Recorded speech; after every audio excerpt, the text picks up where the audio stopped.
প্রিয় শিক্ষার্থীরা, আশা করি সবাই ভালো আছো। আজ আমরা ম্যাথমেটিক্সের বীজগাণিতিক রাশির কয়েকটি যোগ বিয়োগ গুণ ভাগ নিয়ে আলোচনা করব। মনে করো আমরা লিখলাম যে এক্স প্লাস 2x ইকুয়াল কত। আমাদের বেশিরভাগ স্টুডেন্টদের এই বেসিকগুলো খুব ভালো না, যার কারণে অনেক সমাধান করতে গিয়ে আটকা পড়ে, অনেকে ভালো করে সমাধানটি করতে পারে না। সেজন্য আমরা আজকে কিছু বীজগাণিতিক রাশির যোগ বিয়োগ গুণ ভাগ আলোচনা করব। মনে করো এক্স প্লাস 2x, তাহলে আমরা কী লিখতে পারি? 3x। এটা আমরা সবাই মোটামুটি জানি, কিন্তু যখন আমরা বলি যে এক্স মাইনাস 2x, তখন কি হবে? অনেক স্টুডেন্টরা বলতে পারে না। তখন অনেকে বলে এক্স, অনেকে বলে 2x, অনেকে বলে মাইনাস এক্স। সেক্ষেত্রে স্টুডেন্টরা একটি ভুল করে, বলে প্লাসে মাইনাসে মাইনাস, তারপরে যদি মাইনাস থাকে তাহলে বলে মাইনাসে মাইনাসে প্লাস। আসলে কখন প্লাসে মাইনাসে মাইনাস, কখন মাইনাসে মাইনাসে প্লাস, এই জিনিসটি তাদের ক্লিয়ার না। যদি এরকম যোগ বিয়োগের ক্ষেত্রে হয়, ধরো এই অক্ষরটির আগে এই যে এক্সের আগে আছে প্লাস, কোনো চিহ্ন নাই মানে প্লাস, আর এই 2xের আগে মাইনাস। এখন দুটি রাশির আগে দুই ধরনের চিহ্ন, যদি দুই ধরনের চিহ্ন থাকে তাহলে বিয়োগ হবে। সবচেয়ে ইম্পর্ট্যান্ট যে জিনিসটি, এটা স্টুডেন্টরা ভুল করে। তারা এটা ভুলে যায়, তারা বলে প্লাসে মাইনাসে মাইনাস, তাহলে 2x আর এক্সের 3x, এরকম বলে ফেলে। তাহলে দুইটা যদি দুই রকমের চিহ্ন থাকে তাহলে বিয়োগ হবে। তাহলে আমরা বিয়োগ করলাম 2x মাইনাস এক্স, ধরে নিলাম এক্স। এখন এক্সের আগে কী চিহ্ন হবে? সেক্ষেত্রে দেখতে হবে বড় সংখ্যার আগে কী চিহ্ন আছে। বড় সংখ্যার আগে এটা হচ্ছে, বড় সংখ্যা হচ্ছে 2x, তাহলে 2xের আগে মাইনাস, তাহলে আনসার হবে মাইনাস এক্স। অথবা আমরা লিখলাম যে এক্স মাইনাস 3x, তাহলে কী হবে?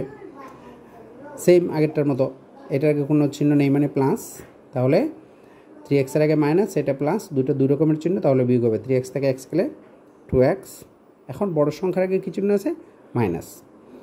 এখন ধরো একটু যদি আমরা জটিল করে দিই সমীকরণটা, ধরো x plus 3x minus 5x, তখন স্টুডেন্টরা ভুল করে ফেলে। তাহলে এক্ষেত্রে আমরা কি করব? দেখব একই রকমের চিহ্ন কোন সংখ্যাগুলোর প্রথমে রয়েছে। তাহলে এই যে এক্সের প্রথমে আছে, এক্সের আগে আছে দেখো প্লাস, 3xের আগে প্লাস, এই সংখ্যাগুলো আমরা যোগ করে ফেলবো। তাহলে x আর 3x এই দুটো যদি আমরা যোগ করি তাহলে পাবো 4x, আর ওইখানে আছে মাইনাস 5x। এবার দেখো 4xের আগে প্লাস আর এখানে আছে মাইনাস, তাহলে 5x থেকে 4x বিয়োগ হবে, কারণ একটার আগে প্লাস একটার আগে মাইনাস। তাহলে আমরা লিখব মাইনাস এক্স। 5x থেকে x গেলে x, আর বড় সংখ্যার আগে মাইনাস আছে, এর জন্য আমরা মাইনাস দিয়ে দিব। এই যে মৌলিক বিষয়গুলো, এই বিষয়গুলো অনেক স্টুডেন্টরা ভুল করে। যেমন আমরা লিখলাম 2x ইন্টু এক্স, এটা অনেকে বলে 3x, অনেকে বলে শুধু x, 2x মাইনাস এক্স মনে করে, অথবা 2x ইন্টু এক্স যোগ করে ফেলে।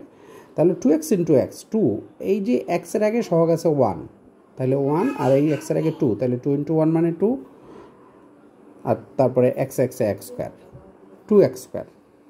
এইরকম ছোটোখাটো বিষয়গুলো স্টুডেন্টরা ভুল করে, যার কারণে অনেক জটিল জটিল সমস্যা মিলাতে পারে না। তারপরে ধরো আমরা লিখলাম 2x ডিভাইডেড এক্স, একটু জটিল হয়ে গেলে স্টুডেন্টরা আর পারে না। 2x ডিভাইডেড এক্স, তাহলে কী হবে? এটা আজকেই আমি অনেক স্টুডেন্টকে জিজ্ঞেস করছি, কেউই বলতে পারে না, বিশেষ করে 6-7 স্টুডেন্টরা। এক্স ইন্টু এক্স, এক্সে যদি কাটা যায় তাহলে আমরা লিখব 2। অথবা এরকম লিখলাম যে এক্স বাই 2x, তাহলে কী হবে? এক্স বাই 2x, সেক্ষেত্রে আমরা লিখব এই এক্স যদি কাটি তাহলে উপরে হবে 1 আর নিচে হবে 2, তাহলে 1/2। আর এখানে এক্সে কাটা গেলে এখানে তো বললাম 2, তাহলে আমরা বুঝলাম যে 2x into x, that means 2x square. 2x by x equal to x by 2x equal to 1/2। তারপরে ধরো এই যে লিখলাম x মাইনাস এক্স বাই 2, তাহলে x মাইনাস এক্স বাই 2, সেক্ষেত্রে কী হবে? সেক্ষেত্রে আমাদের দেখতে হবে যে এই এক্সের নিচে কোনো চিহ্ন সংখ্যা নেই, তার মানে 1, তাহলে 1 এবং 2 এই দুটার লসাগু নিলাম 2, তাহলে লসাগু যদি 2 নিয়ে যাই তাহলে 2 into x 2x minus x, তাহলে 2x মাইনাস এক্স কী হবে? শুধু x, আর নিচে হবে 2, x বাই 2। তারপরে সেম x না নিয়ে আমরা এই জিনিসটি অনেক স্টুডেন্টকে জিজ্ঞেস করি, 1 মাইনাস 1/2, তাহলে কী হবে 1 - 1/2। সেক্ষেত্রে এই 1-এর নিচে কোনো সংখ্যা নেই, তার মানে 1 আছে, তাহলে আমরা 2 লসাগু নেব। 2 ইন্টু এই যে 1-এর নিচে 1 আছে, 1 দ্বারা এই 2কে ভাগ করব।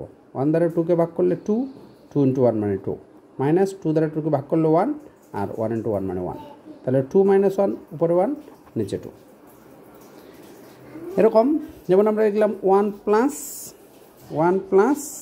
1/2, সেক্ষেত্রে কী হবে 1 + 1/2, সেম 2 লসাগু নিলাম, তাহলে উপরে হবে 2 + 1, তাহলে 3/2। এরকম আরও অনেক বেসিক আছে, আমরা সেই বেসিকগুলো নিয়ে পরবর্তীতে ইনশাআল্লাহ আলোচনা করব। আমাদের মূল কথা হচ্ছে স্টুডেন্টদের যদি বীজগাণিতিক অঙ্ক অথবা সাধারণ যোগ বিয়োগ করতে হয়, সেক্ষেত্রে তো কিছু নিয়ম শিখতে হবে যে কীভাবে যোগ করতে হয়, কীভাবে বিয়োগ করতে হয়।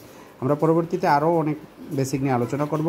আজকে এই পর্যন্ত থাক, পরবর্তীতে আমরা ইনশাআল্লাহ আরও আলোচনা করব। ধন্যবাদ সবাইকে।